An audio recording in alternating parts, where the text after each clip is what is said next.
శ్రీకాకుళం జిల్లా ఎచ్చెర్ల మండలం కుప్పిలి గ్రామంలో ధనుర్మాసం సందర్భంగా మేల్కొలుపు రామయ్య విగ్రహం తిరువీధుల్లో ఊరేగింపు కార్యక్రమాన్ని కోదండ రామయ్య భజన బృందం ఆధ్వర్యంలో నిర్వహించారు. సందర్భంగా రామయ్య భజన బృందం సభ్యులు మాట్లాడుతూ ధనుర్మాస ప్రారంభం నుండి నెల రోజుల పాటు మేల్కొల్పు కార్యక్రమం జరుగుతోందని, గత 7 సంవత్సరాల నుండి ధనుర్మాస మేల్కొల్పు కోదండ రామయ్య విగ్రహం ఊరేగింపు కార్యక్రమాన్ని నిర్వహిస్తున్నామని, మండల పరిధిలోని లక్ష్మీపురం, నేతేరులో పెంట, నేదురుపేట, కొచ్చెర్ల, కొయ్యం గ్రామాల్లో కోదండ రామయ్యను ఊరేగిస్తూ ప్రతి ఇంటి వద్ద నుండి సేకరించిన బియ్యాన్ని ధనుర్మాస అనంతరం అన్నదాన కార్యక్రమం నిర్వహిస్తామన్నారు. అలాగే మేల్కొల్పు బృందం భక్తి గీతాలు ఆలపిస్తూ ఇంటింటికి వెళ్లి అయోధ్య అక్షింతలను పంపిణీ చేశారు. ముందుగా సిద్ధం చేసిన హారతి పళ్ళ్యాలతో ప్రజలు స్వాగతం పలికారు. ఈ కార్యక్రమంలో చిన్నారులు, మహిళలు, కమిటీ సభ్యులు తదితరులు పాల్గొన్నారు.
జై శ్రీరామ్, హరే కృష్ణ. ధర్మో రక్షతి రక్షితః.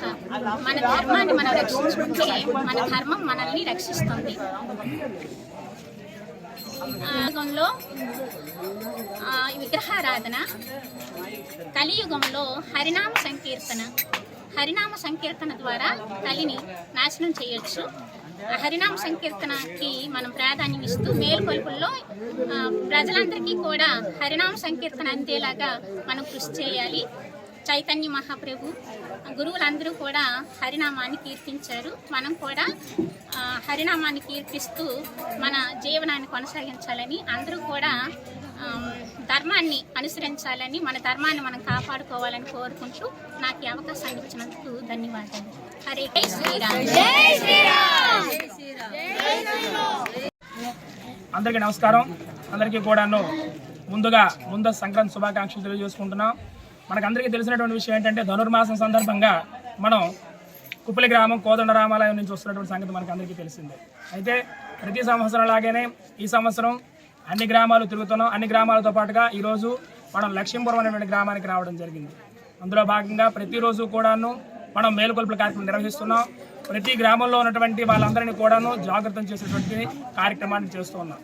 అయితే అందరూ ఈ కార్యక్రమంలో పిల్లలు, పెద్దలు అందరూ కూడా పాల్గొంటున్నారు. చాలా భక్తి శ్రద్ధలతో పాల్గొంటూ ఉన్నారు. అంతేకాకుండా ఈ యొక్క ధనుర్మాసం సందర్భంగా మనం ఈ కార్యక్రమంతో పాటుగా మరొక కార్యక్రమం కూడా నిర్వహిస్తున్నాం.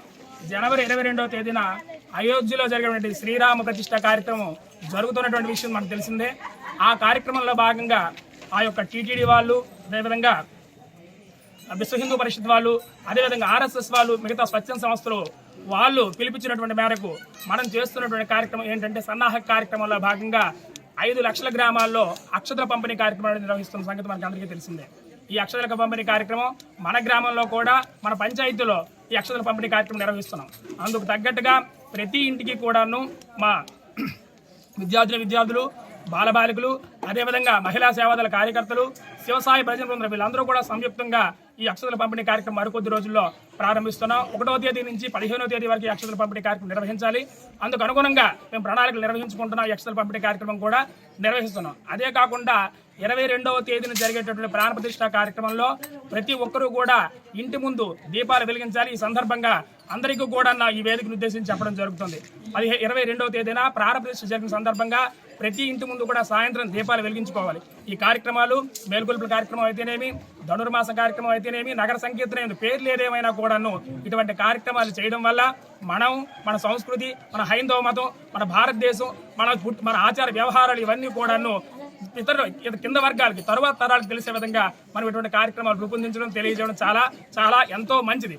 అంతేకాకుండా మనం అంటే ఏంటి, మన మతం అంటే ఏంటి, మన హిందూ మతం అంటే ఏంటి, అన్య మతాల తాలూకా ఇతర మతాల్లోకి వెళ్లకుండా మన మతాన్ని మనం పటిష్టం చేసుకోవడానికి ఇటువంటి కార్యక్రమాలు ఎంతగానో దోహదపడే అనడంలో ఎటువంటి సందేహం లేదు. కాబట్టి ఇటువంటి కార్యక్రమాలన్నీ కూడా ప్రతి వాడవాడలో, ప్రతి గ్రామాల్లో కూడాను, ప్రతి మండలంలో కూడా జరగాలి. మరొకసారి భారతదేశం విశ్వగురువుగా, భారతదేశం హిందూ మతంగా పరిణమిల్లినటువంటి కార్యక్రమాలు ఎన్నో కూడా దోహదం చేస్తాయని తెలియజేసుకుంటూ ఈ అవకాశం ఇచ్చిన అందరికీ కూడా మరొకసారి హృదయపూర్వక ధన్యవాదాలు తెలియజేసుకుంటాను. జై శ్రీరామ్. చచ్చర్ల మండలం కుప్పిలి గ్రామం కోదండరామలో రావడం జరిగింది.